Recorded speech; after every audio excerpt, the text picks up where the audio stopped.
Hello guys, स्वागत है आप सबका। तो आज हम बात करेंगे अदानी ग्रुप की और सभी के सभी यानी कि 11 के 11 शेयर इसके टॉप पर अच्छी खासी तेज़ी आई। क्या रीज़न हो सकता है वो हम देखेंगे। सबसे पहले आपसे रिक्वेस्ट है दोस्तों कि अगर आपकी अदानी ग्रुप के अंदर होल्डिंग है तो हमारे चैनल को सब्सक्राइब जरूर कर लें। इसके कई शेयरों के ऊपर हम डेली या फिर time to time technical chart के ऊपर हम एनालिसिस करते हैं। अदानी पावर की अगर बात करें, आज 800 रुपये तक का इसने हाई बनाया था, 800 रुपये के पास गया था। पिछली वीडियो आपने देखी है या नहीं मुझे नहीं पता, लेकिन आप देख सकते हैं पिछले हफ्ते ही हमने बात की थी जब ये 720 750 तक गया था। उसके बाद बोला था कि 800 तक भी जाने की संभावना रह सकती है अगर 750 को क्रॉस किया तो। वो वीडियो अभी भी मौजूद है, आप इसको देख सकते हैं। साथ साथ अदानी टोटल गैस, आज सवेरे भी इसके ऊपर हमने वीडियो बनाई थी और ये परसों की वीडियो इसके ऊपर भी बनाई थी। अदानी एनर्जी सॉल्यूशन की बात करें तो इसके ऊपर फिलहाल हम बात करेंगे। पहले तो जो है यहाँ पर हम देख लेते हैं सांघी इंडस्ट्रीज। ये भी कई लोगों को पता भी नहीं है, ये भी अदानी ग्रुप का ही हिस्सा है। जिनको नहीं पता उनको मैं बता दूं, सीमेंट की कंपनी है, सीमेंट प्रोडक्शन की। तो इस सब के ऊपर आप नज़र बना के रख सकते हैं।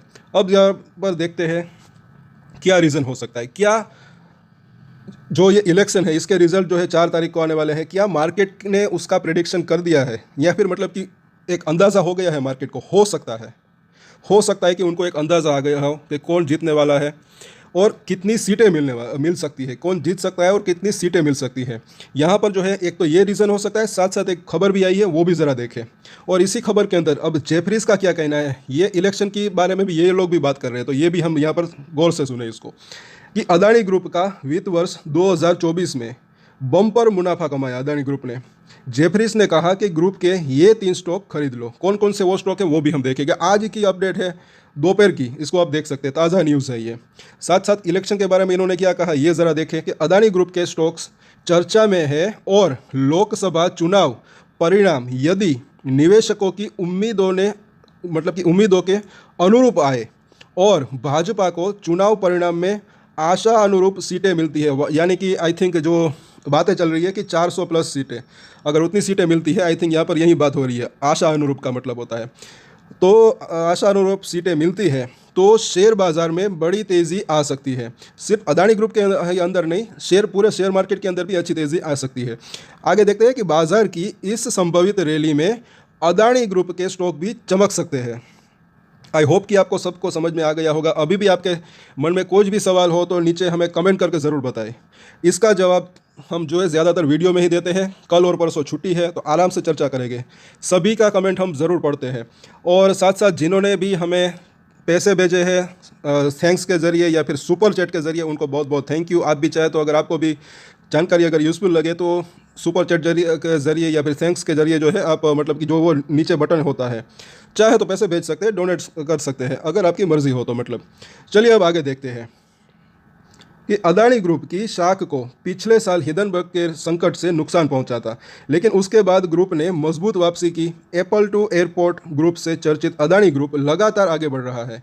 वित्त वर्ष 2024 में अदानी ग्रुप का टैक्स के बाद प्रॉफिट जो है पीएनटी यानी कि 55% बढ़कर 30,768 करोड़ रुपए हो गया। और जेफरीस ने कहा कि अदानी ग्रुप के शेयरों का एनालिस, तो इसके ऊपर हमने कई बार चर्चा की है कि अदानी ग्रुप के ऊपर अगर देखें, कई लोग कहते थे बढ़ नहीं रहे, लेकिन मैंने कहा था कि ये तेज़ी आ सकती है, थोड़ा टाइम लग सकता है। अब आगे देखते हैं जेफरीस ने क्या कहा कि ग्लोबल ब्रोकरेज फर्म जेफरीस ने आई के आंकड़ों का विश्लेषण किया है और इन एनालिसिस फेज के बाद जेफरीस ने अदानी के 3 शेयरों पर खरीदारी की सलाह दी है। कौन कौन से वो शेयर है वो देख लेते हैं। जेफरीस के एनालिसिस ने कहा कि फाइनेंशियल ईयर 24 के दौरान अदानी ग्रुप का ईबिटा 40% सालाना आधार पर बढ़कर 660 बिलियन जो है रुपए हो गया, और जिसमें क्षमता वृद्धि, high volume merchant contribution and come आयोजित कोयले की कीमतें यानी कि कोयले की जो कीमतों पर अदानी पावर के ईबिटा में 2 गुने से अधिक की वृद्धि हुई। ग्रुप की अन्य कंपनियों के लिए विल्मर को छोड़कर, अदानी विल्मर को, आई थिंक इसी की बात हो रही है, विल्मर को छोड़कर ईबिटा वृद्धि 16% से 33% की रेंज में रही, जिसमें साल दर साल गिरावट देखी गई है। और अदानी विल्मर में मुझे ऐसा लग रहा है कि अभी जो है इसका जो प्रॉफिट मार्जिन है वो काफ़ी थोड़ा सा उसके ऊपर दबाव है, आगे चलकर वो भी अच्छा रह सकता है। अदानी एंटरप्राइज की 29% सालाना आधार पर ईबिटा वृद्धि जो है नए incubating business, new energy, solar energy, हवाई अड्डे और आईआरएम ट्रेडिंग बिजनेस में वृद्धि के कारण हुई है। अंबुजा सीमेंट के ईबिटा में स्केल अप का नेतृत्व यूनिट ईबिटा में तेल उछाल ने किया। और अदानी पोर्ट की ईबीटा वृद्धि का नेतृत्व वॉल्यूम में 24% वृद्धि ने किया, जबकि अदानी ग्रीन एनर्जी 33% ईबीटा की वृद्धि 2.8 गीगावाट क्षमता की जो वृद्धि हुई और 100 बेसिस पॉइंट उच्च CUF द्वारा संचालित थी। तो इन सभी की वजह से जो है इसके ईबीटा के अंदर जो है अर्निंग बिफोर टैक्स IT मतलब कि उनके ईबीटा के अंदर जो है वृद्धि यानी कि ग्रोथ देखने को मिली। और अदानी एनर्जी सॉल्यूशन की 16% ईबीटा नई लाइन जोड़ने से प्रेरित रही। और अदानी टोटल गैस की बात करें तो वो भी जो है 27% सालाना वृद्धि, 15% वॉल्यूम वृद्धि और कम गैस लागत से सहायता प्राप्त सकल मार्जिन विस्तार से प्रेरित रही। अदानी विलमार की बात करें तो उनका ईबीटा में इन्वेंट्री घाटे यानी कि तेल की कीमतों में गिरावट, जैसे कि मैंने बोला कि अभी प्रॉफिट मार्जिन के अंदर थोड़ा सा दबाव है क्योंकि तेल की कीमतों में गिरावट और हेजेस के गलत संरक्षण के कारण जो है सालाना की थोड़ी सी गिरावट अभी आई है।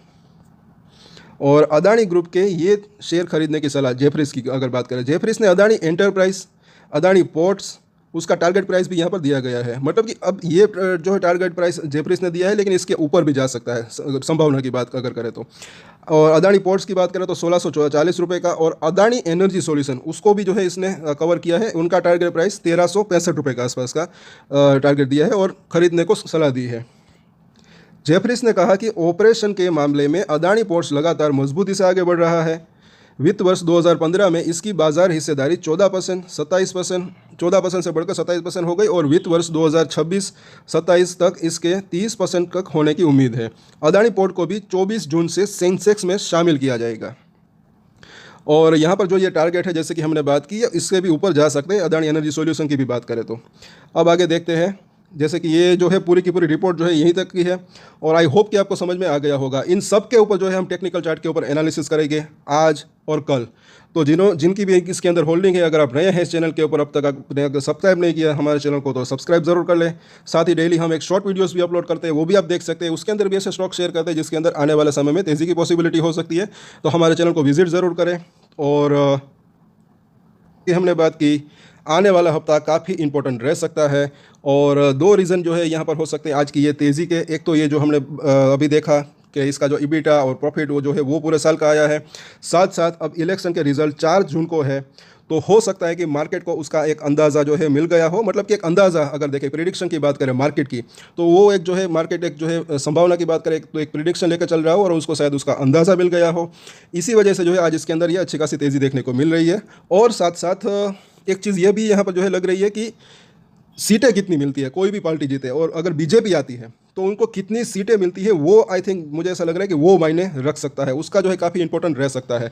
अगर 400 से ज़्यादा या फिर 400 के आसपास भी अगर सीटें आती है तो सिर्फ अदानी ग्रुप के लिए ही नहीं, पूरे बाजार के लिए भी ये अच्छा रह सकता है। अगर बाजार के अंदर तेज़ी आती है तो इसके अंदर भी अच्छी खासी तेज़ी आ सकती है। और टेक्निकल चार्ट के ऊपर हम चर्चा करेंगे। तब तक के लिए अगर आपको ये वीडियो अच्छा लगा तो लाइक, शेयर एंड सब्सक्राइब जरूर कर लें और आप अपने दोस्तों के साथ भी शेयर जरूर करें। और एक स्टैंडर्ड डिस्क्लेमर जो कि मैं हमेशा देता हूं, आप कोई भी ट्रेड ले उससे पहले अपनी रिसर्च करें, अपने फाइनेंशियल एडवाइजर की सलाह लें, उसके बाद ही कोई डिसीजन ले। और डिसीजन ले तो उसकी जिम्मेदारी मैच्योरिटी के साथ खुद ही ले। ये वीडियो मैंने एजुकेशन पर्पस के लिए बनाया है, मेरी तरफ से कोई भी बाय या सेल की रिकमेंडेशन नहीं है। Thank you.